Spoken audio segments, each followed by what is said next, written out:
I love the general surgery. I love doing the procedures.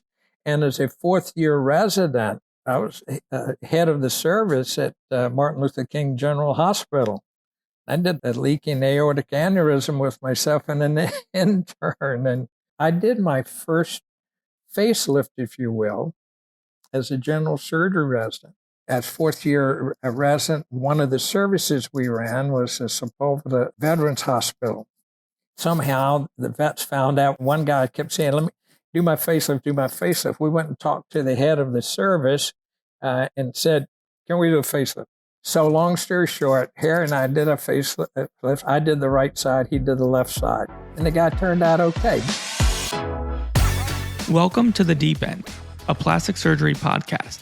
Today, we're honored to be joined by Dr. Sherrell Aston, an internationally renowned aesthetic plastic surgeon known for pioneering techniques in facelift surgery and his influential role as an educator and mentor.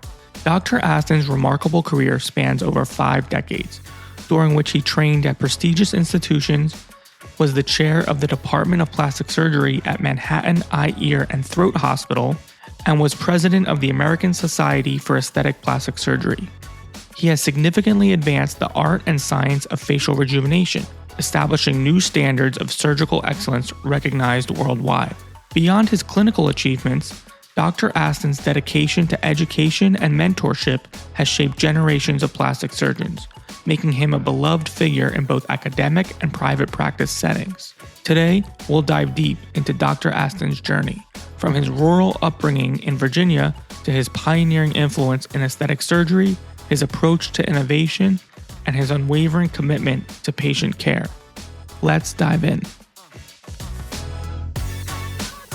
Well, thank you so much, Dr. Aston, for joining us tonight on the DIEP End podcast. As we talked about earlier, you've been an inspiration to me for a while. And part of that reason is because I knew you spent some time at UVA, and that's where I went to undergrad. I mean, more so than that is the fact that you're a world expert in aesthetic surgery and plastic surgery and just an inspiration to every plastic surgery trainee that there is. But, and Hank, I know you told me the story about how Dr. Aston met your dad the other day, but if you want to share some of your thoughts.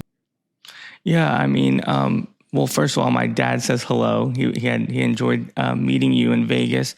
And obviously the pedigree of my dad being a plastic surgeon, and I'm now a resident in plastic surgery. Of course, I always heard about you in the household and, someone that we look up to and, want to model our careers after.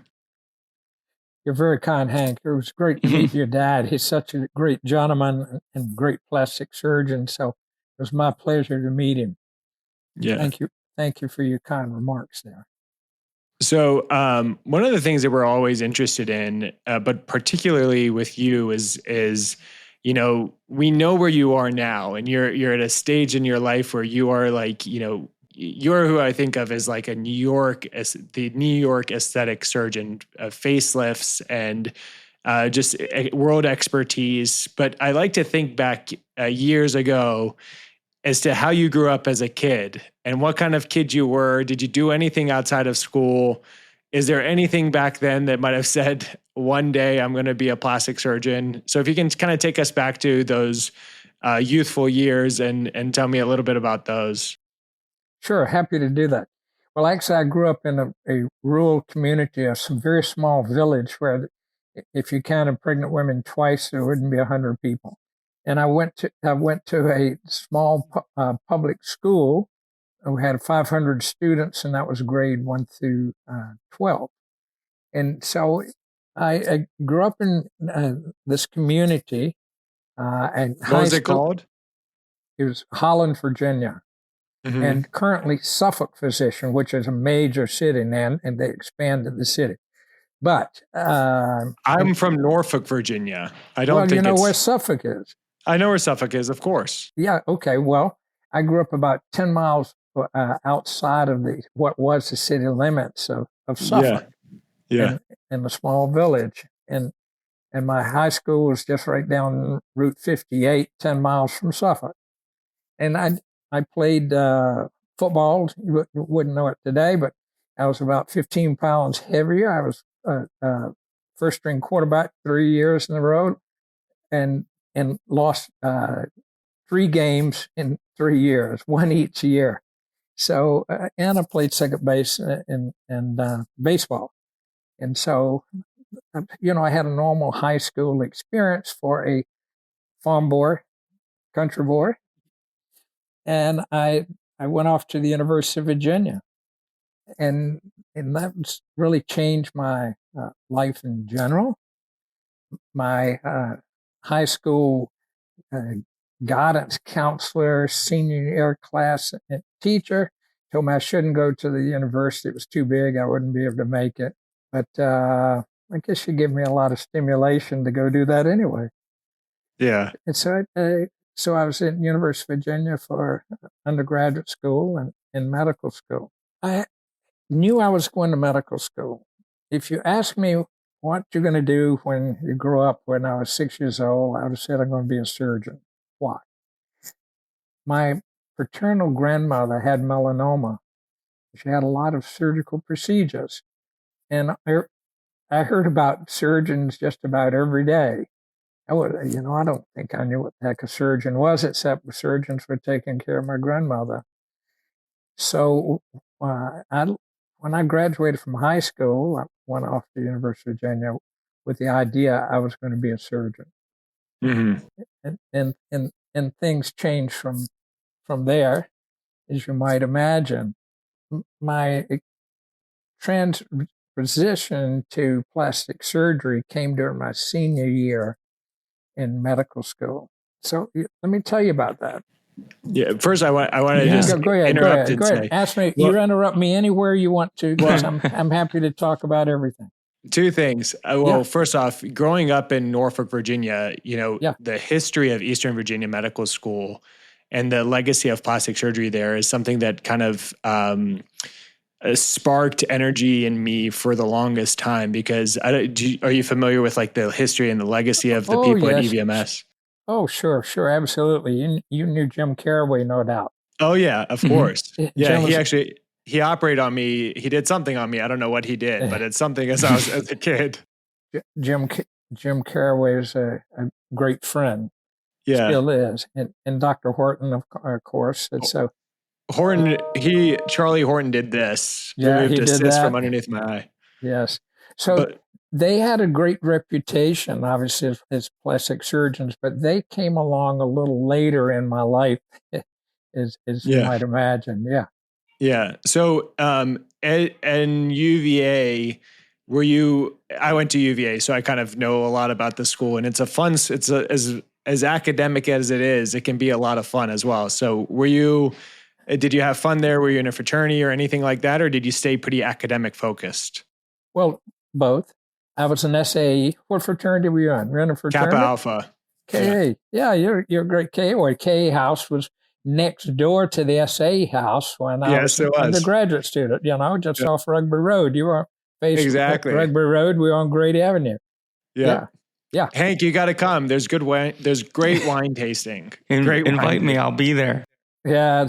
It was great. It's a special place. It is a special place. Well, I was a very determined student because I got there, growing up in a small community, I got there with guys who've been to boarding school and, sons of New York investment bankers and all this stuff, which was a totally different world for me. I mean, you in Norfolk, you're in a big city, and a little bit later than I was. Remember, I was went off to UVA in 1960. So it was a great transition, but I worked very, very hard because I knew I wanted to go to medical school. But at the same time, I enjoyed being in the fraternity. I was involved in university politics, if you will. The 4 student officers, are usually fourth year guys. I was one of the 4 officers in our class, and so I combined, very aggressive academic work with trying to be a good student. And I had a lot of Turner brothers who had a lot more fun than I did, but I shouldn't say that. I'd say they approach life a little differently than I. So I did work very hard because I wanted to get into medical school, and I knew at the end of the third year I was going to be going to medical school at the university, and so there you go. And I know you said from early on you knew surgery was your path, but Yeah. I'm curious about your early influences of maybe other types of surgery, or when plastic surgery emerged as what you were going to be. Yeah, sure. Well, as you know, in the 60s, cardiac surgery was the big thing. Yes. And you know, you had Christian Barnard in Cape Town, and you had Denton Cooley, you had Michael DeBakey in Houston, and cardiac surgery was in its early days. And I thought I was going to be a cardiac surgeon, and I used to go watch cardiac surgery. Where were you in medical school after UVA? Yeah. So I went to Eastern Virginia, actually. My dad was on faculty there. Got it. Okay. Yep. Well, you know, there was an observatory. You could look down in the cardiac surgery room and watch the cardiac surgery. And when I couldn't get in the room, I was upstairs watching cardiac surgery. And I just knew that I was going to be a cardiac surgeon. As a matter of fact, that was in the early days of the matching program for internships. And I decided for whatever reason, I wanted to go to the West Coast, do something different. I'd looked at all the programs, and I wanted to go to UCLA. The chairman of surgery at Virginia and the chairman of surgery at UCLA had been at Hopkins together, and somehow I matched as an intern at UCLA. Everybody knew that Aston is coming and he's going to be in our cardiac surgery program. And I was scheduled to do that until May 28th, 1968. That was last Friday in May of my senior year in medical school. We had a visiting plastic surgeon from Richmond came to give the first lecture. It's the first time I'd ever heard anything about plastic surgery. And he spent most of his time talking about things he had done in Vietnam and showing reconstructive procedures, etc. And in about the last 10 minutes of his surgery, he started showing aesthetic surgery. And when I walked out of that room, I knew I was never going to be a cardiac surgeon. It's sort of like, you know, when you fall in love the first time. Yeah. Yeah. You know, Hank definitely knows. Yeah. Hank really knows. I got it. Well, you know, it grabs your heart. Yeah. But you know what's funny is that out of 27 episode releases, Hank, like probably a third of the guests have said cardiac surgery. Yeah, you're not the first. A lot of people have said that too. Is that right? Yeah. Well, I just knew when I walked out of there, I would not be a cardiac surgeon, that I'd be a plastic surgeon. So when I got to UCLA, I knew that expressing that desire out loud would not be very productive towards me winding up as one of the 5 chief residents out of 25 interns. It's a very Halstead type program. So I went to work, trying to be a good intern. But I reviewed all the cardiac valves that had ever been put in at UCLA, along with Don Mulder, who was the head of cardiac surgery. That had not been done before. And I published that paper, and for some reason, he put my name on the paper first. And that cardiac valve paper was greatly received and repeated in cardiovascular surgery journals and talked about. And Egdahl and Mandel put it in as their cardiac paper of the year in their hardback book and all that sort of stuff. By the time we got that in press, I went to the chairman of the department who was Dr. Longmire, who's a big pancreatic surgeon, as you know. And I said, boss, let's talk about the statistics. Let's review all of the whipples that have ever been done here. Okay, Aston. Okay, let's do that. And if you got the time, those two papers were stood in my favor a great deal. But long story short, somehow I was appointed as one of the chief residents, and the policy at UCLA at that time was, if you're chief resident, once you knew you're chief resident, you had to either go to Mayo Clinic or Johns Hopkins for 6 months, because Dr. Longmire, appropriately said, you need to see a different culture. You need to know something besides what we're doing here. Mm-hmm. Having grown up near Baltimore, Suffolk, not so far from Baltimore, right? I went to Hopkins for 6 months. So that got me there. I'm curious, when you internally pivoted from CT surgery to, I want to do aesthetic plastic surgery, did you have to wrestle with that? Or I know you fell in love for the first time and you knew immediately, but all the other things that you've already put into motion, did you have to wrestle emotionally with that? And obviously aesthetic surgery back then, it wasn't perceived as it is now, where everybody wants to do it, whether you're a plastic surgeon or not. Back then, obviously, it was a little bit more radical. You're absolutely right. And the last thing you would want to do back then was say, I'm going to just do aesthetic surgery, which I did at the end of my plastic residency, or actually about halfway through. I made it known at UCLA I was just going to do aesthetic surgery. We can talk about that a little bit later, maybe. But no, yeah, I definitely want to hear about that. Yeah, okay. But no, I once I knew, when I fell in love, I didn't have any internal conflict, except I didn't want to I didn't want to have the leaders, the chairman, to be upset with me, and that's why I did the cardiac valve paper. That's why I did the Whipple procedure. I wanted them to understand that I was a serious surgeon, and I guess that I knew inside I couldn't not be a plastic surgeon. So I had to go where my feelings were, but I felt an obligation to not disappoint my chairman at UVA, who may have helped with my matching at UCLA. And, I didn't want to disappoint anyone, but I knew life is hopefully long, and you needed to do the things you have to do and contribute as much as you can along the way.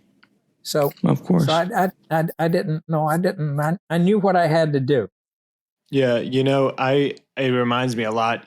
Not much changed over the years, because I was at Hopkins for general surgery, very old school, with John Cameron walking the hallways and Paul Manson walking the hallways. And when I almost committed career suicide and admitted that I wanted to do plastic surgery amongst a bunch of general surgeons, I still wanted to make it known that I was a hard worker. I was still the hard worker that they hired. I didn't want them to think, oh, now Saïd is going to do plastic surgery. We could have seen that all along. And so I still put my heart into, my goal was to still be the best resident, so that just like you said, you don't have that kind of shadow as going into the plastic surgery as a stepchild in the future. Exactly. So I love the general surgery. I love doing the procedures. And as a fourth-year resident, I was head of the service at Martin Luther King General Hospital.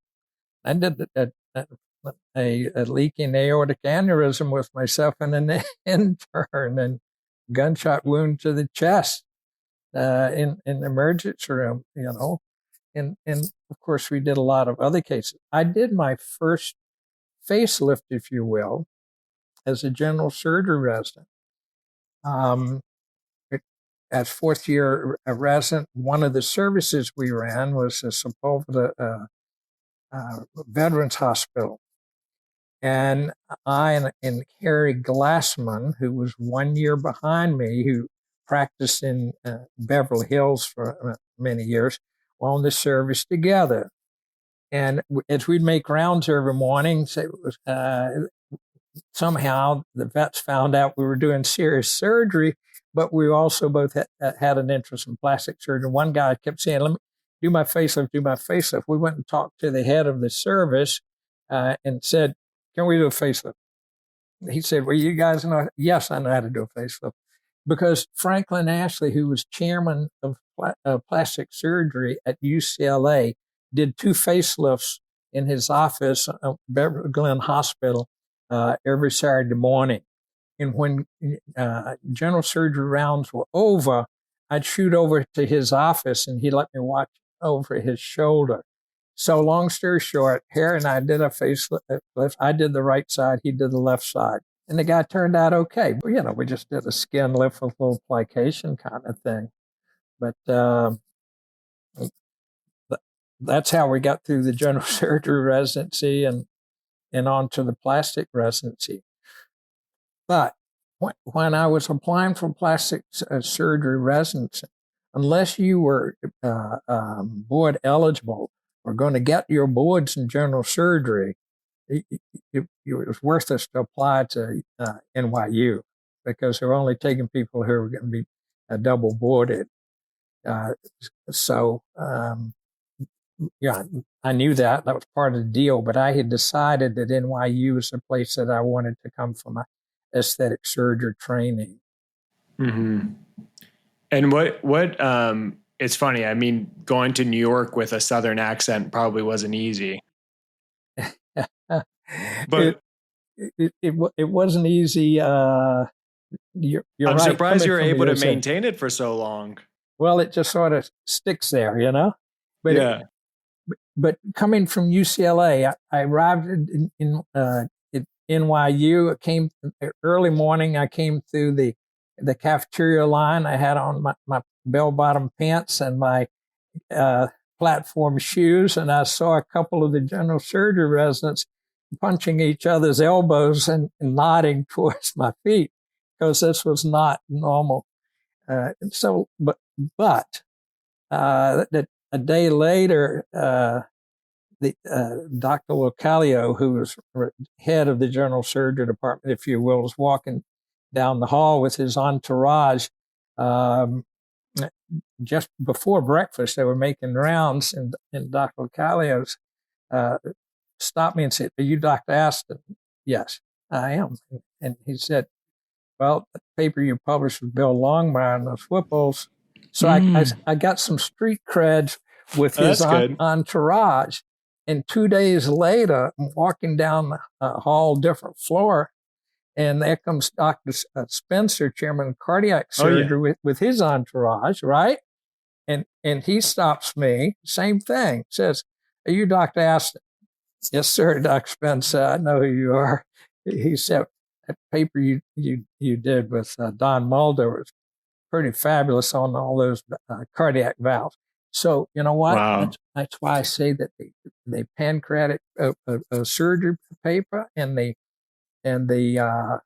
cardiac valve paper gave me street credibility. Well, with the general surgeons at NYU, so it's all worked out to be worthwhile, so to speak. It's all been fun. It's just been a wonderful and it's fun. It's fun seeing you smile about it. I'm sure, Hank. I don't want to. One of the things that because I want to hear from you too, Hank. But one of the things that I'm so curious about, because you express so much love and you can tell you smile and you light up when you talk about it. What made you think have developed that love for aesthetic surgery? Like, what did it for you?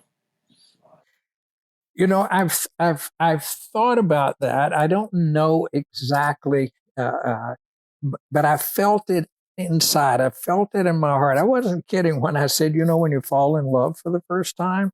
My mother was an artist. She painted extremely well, but I thought I had some dexterity with my hands, but I guess it was the need to combine some of the aesthetic sensitivities that maybe I didn't even know I'd picked up from my mother, but just observing her and thinking my hands were useful for something. It just it fell in place together. And it's maybe sort of silly to say, I just fell in love with the idea of being able to do something that made people look better than nature had intended for them to be. That's why it's been such a pleasure all these years. Yeah. And obviously, it's still so palpable as we're listening to you, and you're smiling and you're still so excited. What continues to drive you to stay on top of your game and to learn new things? And what kind of excites you to keep doing this? Well, there's several things that excite me to keep doing it. One is I'm always, and even today, every patient that you do an aesthetic procedure for comes to you because they think you can make them better than they are in some way, that you can do something for them that makes them better than nature had intended. And there's a certain amount of enthusiasm in their thought processes, and while you may see, X number of patients in the course of a day, for each individual who walks into your office, this is a huge experience. You talk about it. You may talk about that patient. If a special situation, you may be talking to your colleagues about it, may show it at the meeting, some before and afters, or talk to your staff. But this is a very intimate part of an individual's life. And every word you say in a consultation, everything that you tell them you can do, can't do, etc., they are repeating to members of their family, their close friends, and they're thinking about it when they get in the bed at night, And so this is a very unique experience for the individual patient. So I see this as a responsibility that I have to deliver for this person something that makes them happier inside about what it is I can do for them. And I think that the chance of possibly doing that, when you guys are plastic surgeons, you evaluate patients and you look at them and you say, well, I can do this. I know I can do that, change this, make this better. Sometimes you say, no, I can't make that any better. But I think feeling how you feel about what you can do for the individual is a key component of why you just keep doing it. Sometimes people say, oh, you're plastic surgeons charging a lot of money, whatever. As far as I'm concerned, that's important. The financial transaction is the least important part of the whole process for an individual. I think it making them happy and feeling good about it. Don't you guys feel that? I'm sure you do. 100%. I mean, I appreciate so much what you just said about the patient interaction because, I do a lot of breast surgery, breast reconstruction, and lifts, et cetera. But unfortunately, as a human, we all get into this rhythm where we do it so frequently that we lose sight sometimes of how special that interaction is for a patient. Like every patient, it's something that they will see, we will see, everyone will see in terms of like aesthetic surgery or reconstructive surgery. So it's such an important thing that you're doing for them. And I just so much appreciate what you just said, because I think every once in a while we just have to take a moment and step back and say, even though we do these operations every day, multiple times a day, for each individual patient, it's their first experience and it's a life-changing experience. Oh, it is indeed. It is a life-changing experience. Yeah. Yeah. Now this question might be a little bit more technical, but I'm just curious because obviously I've heard you coined as the king of facelifts in America, or the facelift king of America. I'm curious, over your career, what has changed about how you perform the facelift, or what we know technically about the best way to do a facelift? Has your technique changed, and how do you stay on top and continue to adapt? Well, a couple of things. First of all, Facelift King of America. If you believe that stuff, it's time to stop working, because when you start believing things like that, you're going to start to not deliver the results that you really want to deliver. So, Mm-hmm. while I've operated on thousands and thousands of patients, I treat every case as if it's the first time. To me, every facelift, people say to me, how difficult is my nose, or how difficult is my face on a scale of 1 to 10 or whatever. To me, everything's a 10 until the bandage is on. And you shouldn't think any differently. But see, I came along in that sweet spot in the development of facelifting. We went through a period from, about 50 years where there was no real developments in facial aesthetic surgery. There were people doing skin undermining and a little bit of plication, and Dr. Reese's textbook. And by the way, Dr. Tom Reese was the reason that I wanted to come to NYU for my plastic surgery training. And his textbook, published 1973, shows skin undermining and a little plication in the cheeks. And so in 1976, the Aesthetic Society had a facial aesthetic surgery symposium in Denver. I was there. And I saw that what Bruce Cannell, Rex Peterson, Gross Santos were starting to do, some things they were doing with platysma in the neck. And I came home on Sunday night. I did a facelift on Monday morning at NYU, skin undermining and a little plication. Went over to the cadaver lab, or the morgue really, at Bellevue Hospital. Managed to wind up with a cadaver. And I spent really wee hours of the morning learning the anatomy that I really did not understand at that point in time. And Thursday, just 3 days later at NYU, I did my first platysma SMAS facelift procedure with undermining of the platysma and the SMAS in the face, but we did not go through McGregor's patch. That was sort of a no-no then. So we were leaving, the zygomatic ligaments, subportion masteric ligaments were not taken down, but we had very wide SMAS and platysma undermining. So I was at the right spot, and over the next 15 months, I accumulated 75 facelifts that I had a drawing of every case on, so I knew exactly what I did, the different things I did to the platysma muscle. And so the progression that we made starting about 1980 was going after the mid-face, if you will, taking down the zygomatic ligaments. And that's, Samra's deep plane facelift was actually published in 1990, but it was really in 1980, 81. I still have slides and pictures from those days of intra-op pictures as well as the patients, starting the upper portion of the dissection into the deep plane, if you will. Sam coined the term, as we all know. Well, we were already in that plane, but the skin and the SMAS were undermined as separate layers, as many, many people do today. Yeah, I think, that's the perfect segue to the thing that I'm about to ask you, which I'm so curious about, because maybe Hank is thinking the same thing, but a lot of people are thinking that like the deep plane facelift is like just a new marketing tool. It's like, oh, I want to go to somebody who does a deep plane facelift. Like this is like the new type of facelift that I have to get.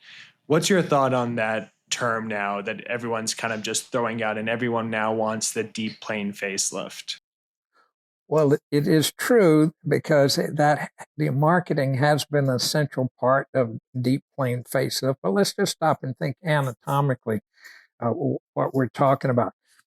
You know, once you get under the SMAS, if you lifted up the entire SMAS and go over it, go on top of the zygomaticus major muscle, take the fat off, you are doing what the plane that Sam Hammer was in and published, as I said earlier, in 1990.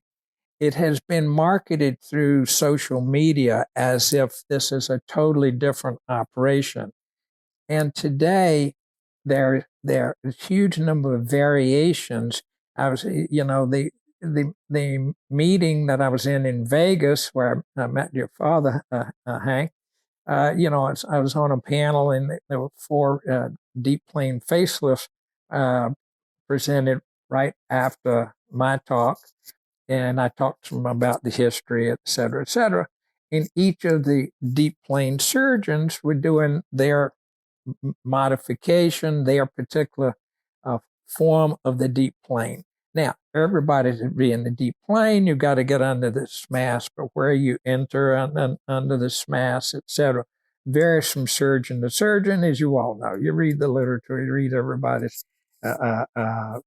paper, you see people doing deep plane, but that is embryologically a cleavage plane, so that when you get in that deep plane, whether if you've got the skin attached to the SMAS, you're lifting everything up. You've got all the soft tissue up. Now you're on the cervical fascia. You're looking at your facial nerves, and so you can't get any deeper plane than that. And I think I don't have a facelift technique. I mean, I started doing something that one of my fellows said, you should call this a FAME. And what? He said, phago-assisted malar elevation. So FAME was born, but I was already in the deep plane, if you will, doing the procedure. And I have to credit the fellow for saying you should call this the FAME. But anyway, that can be like the next marketing thing. I was going to say, Saïd, we should just call it the Deep End facelift instead of the Deep Plane facelift. Deep End facelift. And Sam, Sam Hammer finished the residency the year I got at NYU. And he and I used to debate techniques, et cetera. And we had some pretty vocal debates at aesthetic society meetings and various symposia. And, we each got a little hot, I guess, from time to time. But a few years ago, and Sam and I were at a meeting in Moscow together. And around midnight one night, we happened to be in the lobby at the same time. And we shook hands, and Sam said, I'm sorry that we sort of had some heated discussions back then. And then we both realized it was academically important to of course. Are you allowed to speak? Opinion. Are you allowed to speak upon how your philosophies differed?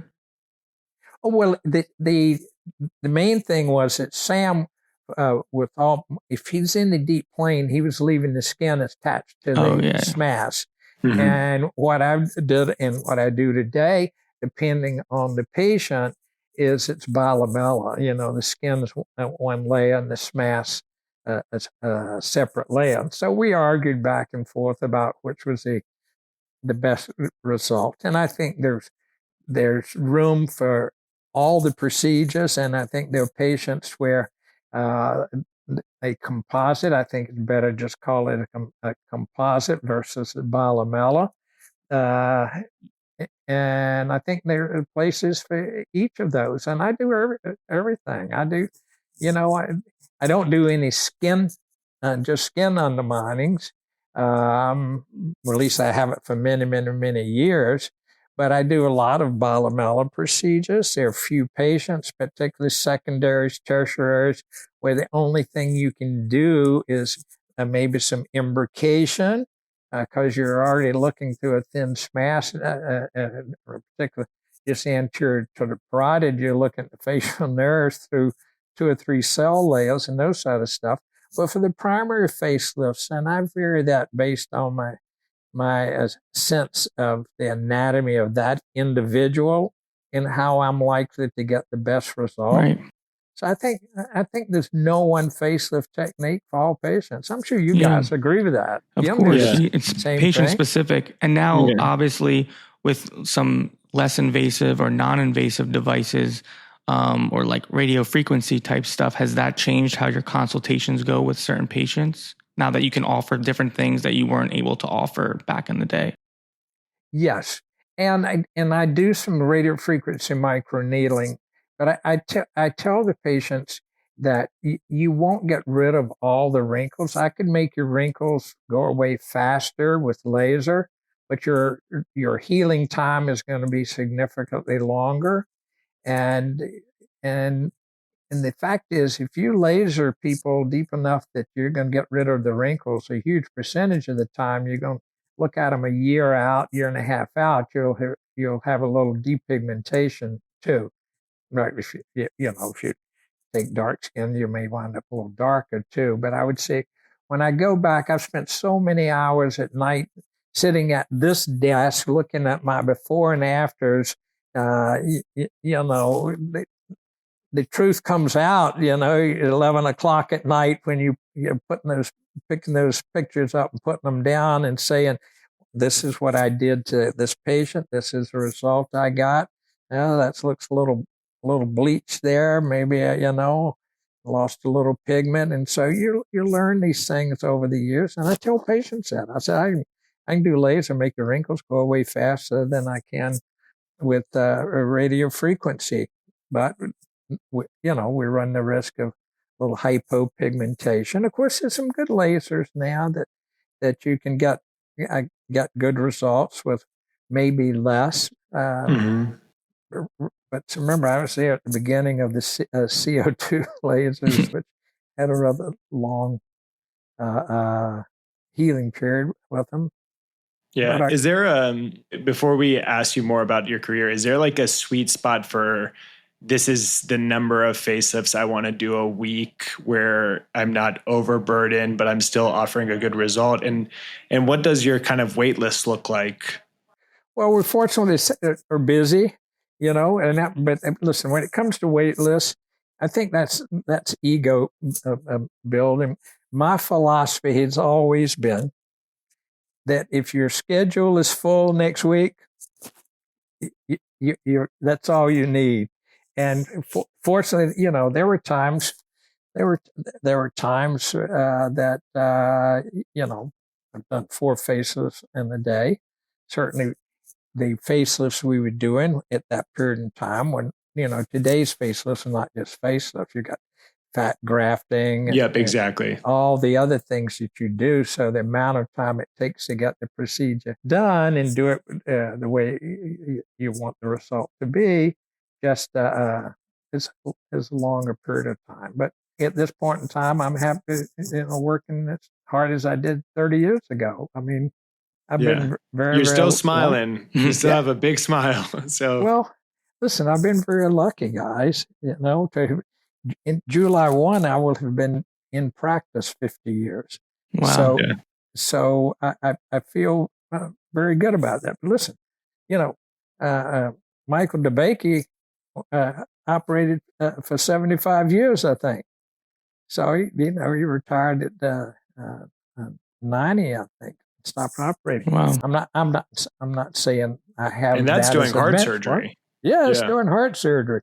But you all know that heart surgery and facelifting are different. But I'm not sure that the stress is less. Oh my gosh! No, you see your results. You can't hide them, especially on the face. That's exactly right. Yeah. So I don't have a benchmark. I don't have a time frame working on. The powers that above me may decide I'm not working tomorrow, for all I know. But the bottom line is, at this point, I'm lucky. I'm in good health. I work out, try to do it every day. I'm doing it at least 6 days a week. But Well, we're going to have to ask you about your workouts in a little bit, but one of the things I want to, I'm curious about, president of ASAPS, numerous prestigious awards, director at Meath. One of the, even myself as a general surgery resident, I used to know about Meath and aesthetics and your name. If there's one thing you could probably say, this is something that I'm most proud of from all of those, big events, president of ASAPS, program director at Meath, et cetera. What do you think you're most proud of? I'm very proud to be a member of the plastic surgery department. It's made significant contributions to this specialty of aesthetic plastic surgery. Since the time I was president of ASAPS, other members of our department have been president of aesthetic surgery. Fritz Barton, Dan Morello, Franklin Espaltro, Bob Bernard, Jim Stewson, Charlie Thorne, Dr. Jennifer Walden. Dr. Jennifer Walden, the first female plastic surgeon to become the president of Aesthetic Society. Right person, right place, leadership qualities, excellent surgeons. In fact, after she finished the fellowship, she stayed in New York as my associate for 8 years before she returned home to Austin. And then now we have Tracy Pfeiffer's doing a wonderful job as president of Aesthetic Society. She was one of our residents at NYU. But it's not just those members who've been president of the Aesthetic Society that we're proud of. It's the many fellows and residents who credit our department, not just me, credit our department with being significant in their education of aesthetic plastic surgery. And now they've gone out all over the country and established wonderful practices and are delivering excellent results for their patients. We're very proud of our trainees in aesthetic plastic surgery. Yeah, it's funny because just thinking back to everything we've talked about so far, and just Hank and I have had these discussions before about academics, and when I listen to you and the way you are so driven, so hardworking, and the thought, some people think it's almost like when you go into private practice or if you go into aesthetics, it's almost like, are we losing this person to the dark side? But you are somebody that I still always think about still having that large academic role, interested in teaching, interested in giving back, et cetera. What do you have to say about, the fact that private practice doesn't involve teaching, if you understand what I'm saying? Right. Well, let me tell you how I got here. I declared, after the first year of plastic surgery residency, I let it be known that I was going to do aesthetic surgery. And so I told you I came to New York because of Dr. Thomas Reese. But at Manhattan 90, we had Tom Reese, we had Carrie Guy, we had Mike Hogan. We had people who were just doing aesthetic surgery. So I went to Dr. Converse. Well, first of all, back up a second. About 6 months before I finished my plastic surgery residency, Dr. Reese, who was watching and what I was doing, and I did a lot of facelifts. I did 63 closed rhinoplasties, and I talked to Dr. Reese about this result. I asked him questions. He says one day, "Look, if you want to stay in New York. See if you can get your practice started. We'll have plenty of room." And because we bought the townhouse next door, cut the wall out, and we got empty space. Come join us. And I said, I think I would like to do that. And I said, I want my own phone number. I want my receptionist, and I want my own nurse. And he said, "Sure, that's not a problem. Do whatever you want." So I had a phone put in about a month before I finished my residency. I hired a receptionist and a nurse. And he put that my receptionist was next to his at the front of the office. So we had a very good working relationship. But once he had said that to me, I went to talk to Dr. Converse, and I said, "I want to stay in New York. What are you going to do?" I asked him. I said, "I'm going to just do aesthetic surgery." And he said, "This is no disrespect to hairdressing, because at the rates they're charging today, it's a good profession." He said, "I don't want you to be a hairdresser." I said, "I promise you, Dr. Converse, I will approach aesthetic surgery from an academic standpoint, just the way you have craniofacial surgery. Promise you, I won't embarrass you. He said, you've got to be on the faculty. So that's how I wound up staying in New York. I had no intentions of coming to New York. I was going to go back down south. But it was the only place at that point in time that you could blend pure aesthetic practice with academics, as I saw it. Yep. So consequently, that paper that I said, the platysmal procedures, I published those 75 patients in 79, having started on those cases in 76, so, like a year after finishing residency. So I was always wanting to be part of the academic community and try to give back if teaching was possible to do that. But you guys are doing that every day. Yeah. So obviously you were a pioneer and way before your time with a lot of this stuff. But fast forward to now, and we have, we're in a time where our most prestigious journal, PRS, has a cosmetic section, or we have the aesthetic surgery journal, and we have aesthetic fellowships. So now that a lot of our residents have the luxury of not having to hide it or able to include aesthetics in the same definition of academics, what would your advice be to a resident who wants to pursue aesthetic surgery and be the best aesthetic surgeon they can be? What would your advice to them be, and how to achieve that? Well, the first thing you want to do is try to be in a position where you got very good training and you need to do an aesthetic surgery fellowship. You could go and practice and be okay without it. But if you can get an aesthetic surgery fellowship, it'll give you an experience that'll help you with your first years in practice. The paper that I mentioned, published in Annals of Plastic Surgery, I submitted to PRS, and it was turned down by McDowell. I got a letter back saying there's no suggestion that this platysma and SMAS procedures are going to be of any benefit in facelifting in the future. And so you're right. PRS has changed, right? Yeah. But I think that training is key. I think exposure. And if you don't have an aesthetic surgery fellowship, you go and visit a lot of people who are doing aesthetic surgery and watch what they're doing. And I think when you watch someone else operating, you have to really mentally absorb each of their little moves, all of their movements, because a lot of things will go over your head if you're not. You got to stay laser focused on what their hands are doing. And I'm sure you guys agree with that. You can watch somebody operate and finish and still not know all the details that you're going to want to use when you're doing your own case. So I think it's important to get as much education as you can. And every time I go to a meeting, I'm learning some things.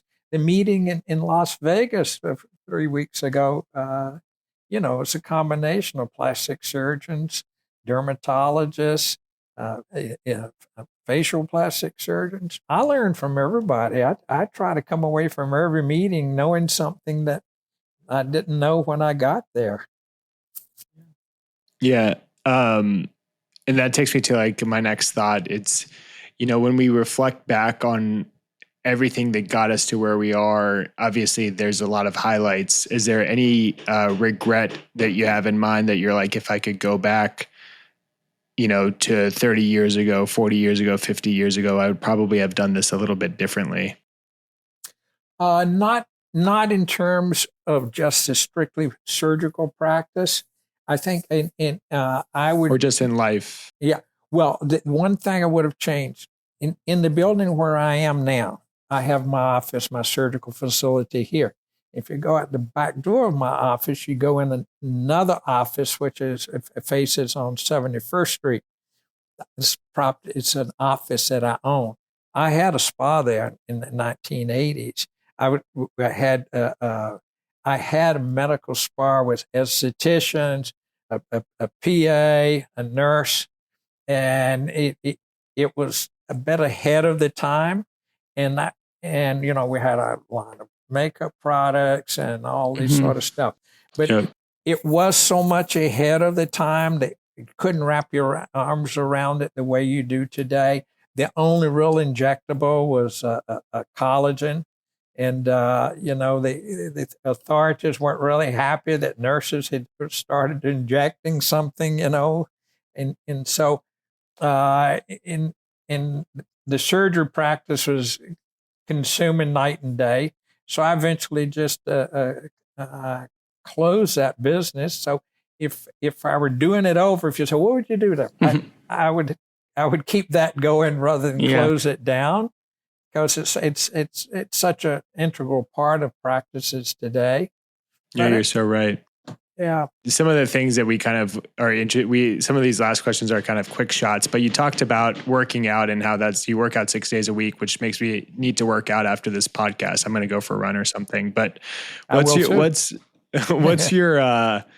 your favorite thing to do when you're working out, or like your favorite workout activity? And typically, like what does like a day or week look like with that? Well, on Monday, Tuesday, and Wednesday, we're operating. And so I don't go to the gym in the morning, but I go tonight. I will go to the gym tonight, probably around 9:30. And I'll be there for about an hour and 15 minutes. Based on yesterday's workout. What time do you wake up in the morning? Well, 5:30, 5:45. Wow. What we're doing.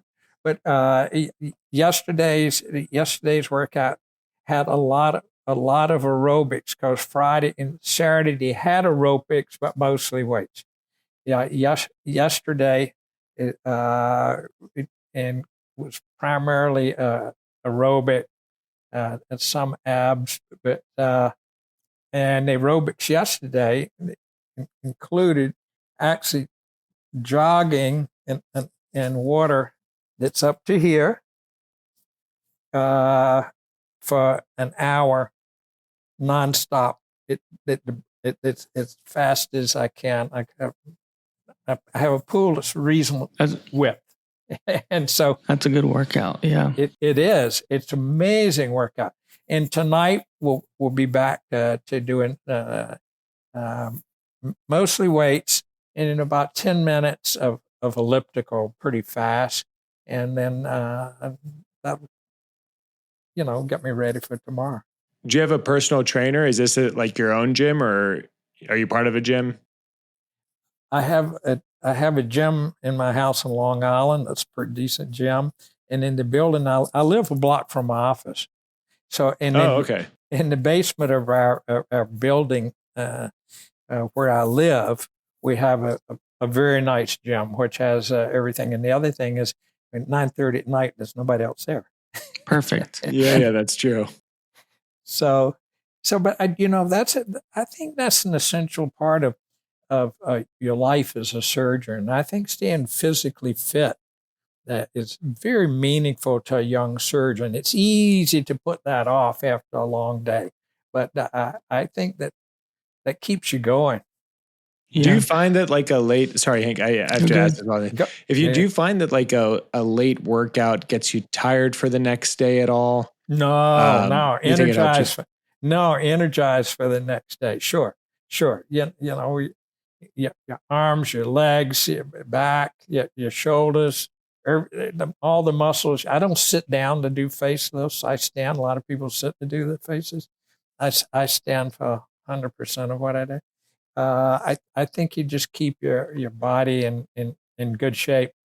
Any other hobbies other than working out and plastic surgery? What else do you like to do? Well, it doesn't sound like there's that much more time. Yeah, there isn't that much time. But well, I have a wife and two daughters who are 20 years old, and the time that's left over.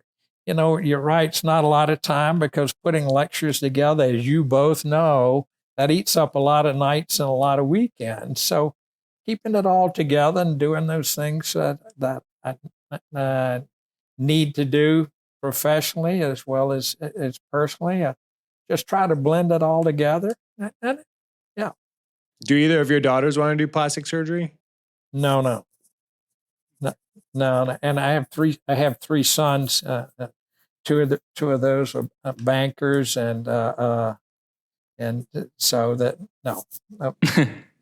My sons are older than my daughters by a good bit, but no, nobody wants to be a surgeon. But I have a grandson who's thinking about the possibility of being a surgeon. So I heard recently. Well, I have a feeling they might be a little well connected, so that hopefully they go in that direction. Go ahead, Hank. And thank you again, Dr. Aston. This has been incredible. We've learned so much. Our audience is going to love this episode. A few more questions, and then sure. In the OR, do you listen to music? And yes. What do you listen to? Country. Nice. Yeah. How does that take it in New York? The OR nurses must. Well, I guess they're probably your OR nurses, so they have to do whatever you want. They know that's what we're doing, and I like everything. Don't get me wrong. I like it, but mostly we're playing country. Yeah, I like country too, and Hank in Philly, I feel like I hear it in a lot of ORs. Yeah, I think slowly more and more people are accepting of country. I know I love country, so. Yeah, and I met Willie Nelson when he's here in New York. We sat around, talked for about 40 minutes one night. That's amazing. What did you learn from him? Did you learn anything from him? Learned he was just a great gentleman. Long story short, he was playing Radio City Music Hall. Met through and my wife knew I always said I'd love to meet Willie one day. Through a connection of hers, I sit down and for opening act, and a lady comes and taps me on the shoulder and says, Mr. Nelson said, come backstage at the end of the show. I said, okay. Were you like, which Mr. Nelson? She knew I knew. And I looked at my wife and I said, you had something to do with this. Yes, I did.